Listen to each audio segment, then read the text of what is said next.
Rückkehr an den Ort, wo vor fast 12 Jahren alles begann, denn hier haben wir das erste Mal von unserer Insel Réunion gehört.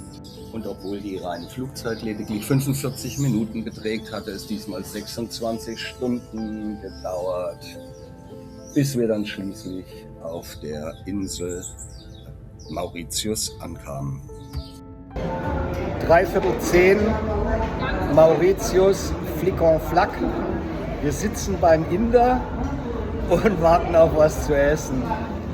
Das war heute wieder ein Trip, unglaublich. Let me tell you a story.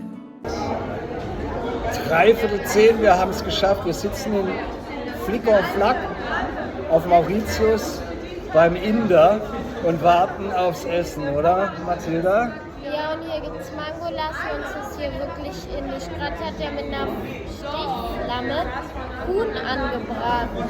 Huhn angebraten? Na denn. Nee, nicht Huhn, Gemüse. So. Jetzt geht's zurück. Und während auf den Parkplätzen am Strand die Leute noch ausgelassen gefeiert haben, haben wir uns abgelegt, denn am nächsten Tag ging es schon zur ersten Exkursion.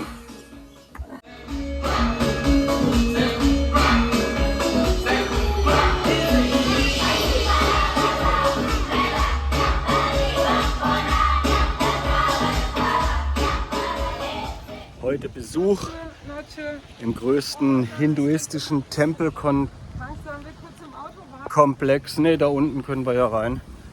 Im größten hinduistischen Tempelkomplex außerhalb Indiens. In den Bergen in einem ehemaligen Kratersee gelegen, das die größte hinduistische Pilgerstätte außerhalb von Indien. Vor allem zu Shivaratri, dem Ehrenfest von Shiva, gibt es Hunderttausende von Besuchern. Selbst der indische Präsident Modi war schon 2015 vor Ort. Auf der weitläufigen Anlage befinden sich die verschiedensten Tempel. Und dann gibt es auch ein absolutes Highlight. Und der liebe Gott hat aufgepasst, dass ich dort dann tatsächlich im Regen, ohne Nebel, ein paar Aufnahmen machen konnte. Denn am Eingang dieses Komplexes befindet sich eine 33 Meter hohe Shiva-Statue, sehr verehrt von den Menschen hier. Und ich hatte das Glück, vielleicht eine Minute bei echt starkem Wind die Drohne steigen zu lassen, um diese Aufnahmen hier zu machen.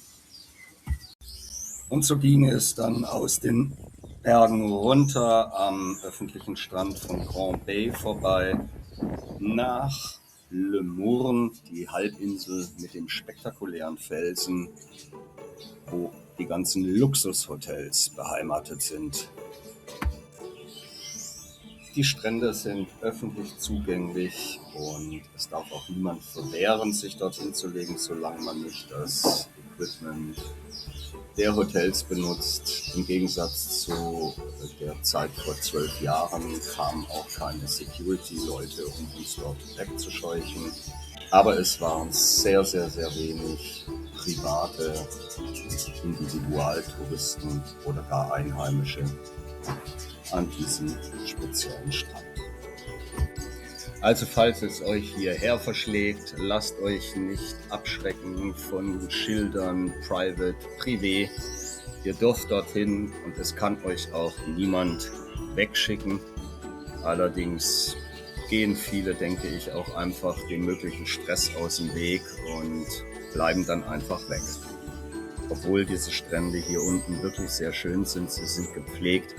Ich gehe auch davon aus, dass sie immer wieder mit Sand aufgefüllt werden, denn die Färbung des Sandes war unterschiedlich und die Erosion, die überall sichtbar ist dort nicht sichtbar und müsste eigentlich noch viel stärker sein wie an den anderen Küstenabschnitten.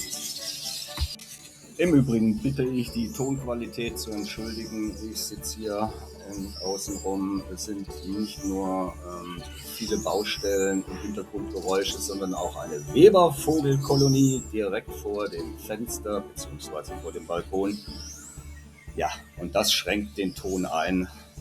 aber ihr werdet es mir verzeihen.